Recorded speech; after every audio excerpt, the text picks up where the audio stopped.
extremist Jewish groups who want Palestine from, how did you put it, from the sea to the river, right? And extremist religious groups on the Palestinian side who want all the land from the sea to the river.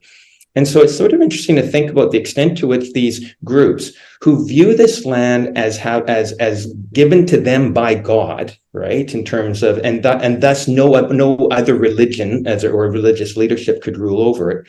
And yet the land they're talking about is essentially a land called Palestine, which Britain and France carved out amongst themselves with their own red pens after World War I. So I don't know how you resolve this. Either they both believe that these European policymakers where their hand was driven by God to draw out this religious land, or they're also both very much modern political nationalist movements driven by the desire for control within this political entity defined by this modern state.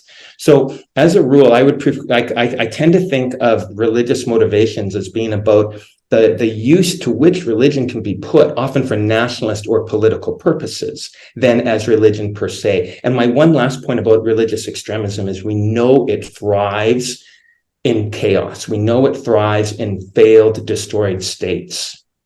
As ISIS did, as for that matter, Hezbollah emerges from the Israeli invasion of Lebanon. Hamas emerges from the occupation of Gaza. So the antidote to this is a more stable, more safe, more secure, wealthier economic and political situation to emerge. And I don't know how that happens after this pulverization of Gaza. I really don't know what happens next.